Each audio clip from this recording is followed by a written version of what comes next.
The plasma cannon's whine filled the air as Captain Marcus Stone pressed his back against the crumbling concrete wall.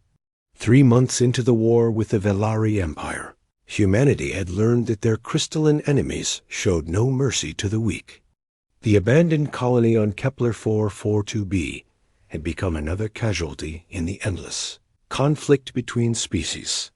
Stone's squad moved through the ruins of New Haven, searching for survivors among the skeletal remains of prefab buildings. Intelligence suggested a small group of civilians might still be hiding in the lower levels. What they found instead changed everything. The child couldn't have been more than 5 cycles old by Velari standards. Its translucent blue skin flickered with bioluminescent patterns that pulsed weakly with fear. The small being huddled behind an overturned transport cart, its large violet eyes tracking Stone's every movement. "Sir, we should move, Sergeant," Blake whispered from behind. Velari patrol incoming from the east.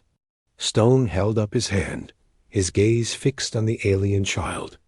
In 3 months of war, he had seen enough Velari corpses to recognize the species, but never one so young and defenseless. The child's breathing came in rapid, shallow gasps that created small clouds in the cold air, the distant hum of Velari. Hover platforms grew louder. Stone's tactical display showed 6 enemy units approaching fast. Standard protocol demanded immediate withdrawal, but something about the child's terrified expression made him hesitate. "Captain, we need to go now," Blake urged. Stone made his decision. He dropped his rifle and slowly approached the child with his hands visible. The young Velari pressed itself further against the wall, its skin patterns shifting to a deep purple that Stone had learned meant extreme distress. "It's okay," Stone said softly, knowing the child likely couldn't understand English. He kept his movements slow and deliberate. The first plasma bolt struck the ground 3 meters away, sending up a shower of debris. The Velari patrol had arrived and opened fire without checking their target. Stone's blood ran cold as he realized they were shooting at their own kind. Without thinking, Stone threw himself over the child as more plasma fire erupted around them. The energy blasts meant for the young Velari instead struck Stone's armored back, the impacts driving him to his knees. Pain lanced through his body as his suit systems failed one by one. The child looked up at him with those impossibly large eyes, its bioluminescent patterns now pulsing with what looked like confusion rather than fear. Stone's vision blurred as his suit's medical systems pumped stimulants into his bloodstream, trying to keep him conscious. "Sir," Blake's voice seemed to come from very far away. The plasma fire stopped suddenly. Stone rolled to his side, keeping himself between the child and the approaching Velari soldiers. His armor was scorched and smoking, multiple systems offline, but he was alive. A tall Velari warrior approached, its crystalline weapon lowered but ready. The being's skin showed patterns Stone had never seen before, complex spirals of gold and silver that seemed to indicate high rank or status. When it spoke, the words came through Stone's universal translator. "Human, why do you shield our young?"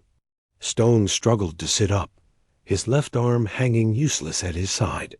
"Because it's a child," he said simply. The Velari warrior studied him for a long moment. Behind it, other soldiers maintained their weapons, but did not fire. The child behind Stone began to make soft chirping sounds, its skin patterns shifting to lighter blues and greens. "You are injured," the warrior observed. "I'll live," Stone replied, though he wasn't entirely certain of that. The warrior gestured to its subordinates, who lowered their weapons completely. It approached Stone and the child, its movements careful and measured. When it knelt beside them, Stone could see that its skin patterns matched those of the child. Family markings, he realized. "I am Commander Vex of the 3rd Fleet," the warrior said. "This is my offspring, Kira." Stone felt his world shift. He had just saved the child of an enemy commander and nearly died in the process. The irony wasn't lost on him. "Captain Marcus Stone, Terran Colonial Defense Force," he replied formally. Vex extended one long crystalline finger toward Stone's damaged armor. Where it touched, Stone felt a strange warmth that seemed to ease the pain in his chest. "Your actions today require explanation, human." "There's nothing to explain," Stone said. "I saw a child in danger." "From my own forces," Vex added, its skin patterns darkening with what Stone guessed was shamed out the young Velari Kira, crept closer to Stone, its small hand touching his undamaged shoulder. The contact sent a tingling sensation through his arm, and Stone realized the child was trying to help heal him in the same way its parent had. "Kira was separated from our evacuation convoy," Vex explained. "When my patrol found traces of human presence, we assumed the worst." Stone nodded, understanding. The tragic mistake. In war, assumptions often proved deadly. Blake and the rest of Stone's squad emerged from cover, weapons lowered but ready. The tension in the air was thick enough to cut. Two enemy forces facing each other over a wounded human and a frightened child. "Commander," one of Vex's soldiers spoke up, its skin patterns flashing urgent reds and oranges. "Fleet Command expects our report." Vex's attention returned to Stone. "You could have fled when my patrol arrived. You chose instead to shield Kira with your own body, knowing we would fire upon you." "Any decent being would have done the same," Stone said, though he wasn't sure that was true. "No," Vex replied firmly. "In 3 months of war, I have seen no such decency from either side." The commander stood, towering over Stone. "You have given me much to consider, Captain Stone." Vex issued orders in its own language, and the Velari patrol began to withdraw. Before leaving, the commander knelt once more beside Stone. "This war has taken much from both our peoples," Vex said quietly. "Perhaps it need not take everything." The Velari forces departed as quickly as they had arrived, leaving Stone's squad alone among the ruins. Blake helped Stone to his feet, supporting his weight as they made their way back to their extraction point. 3 days later, Stone received an encrypted message through diplomatic channels. The transmission bore the seal of the Velari, 3rd Fleet, and contained coordinates for a neutral meeting location. Commander Vex requested a formal parley to discuss terms. That might spare both their peoples further loss.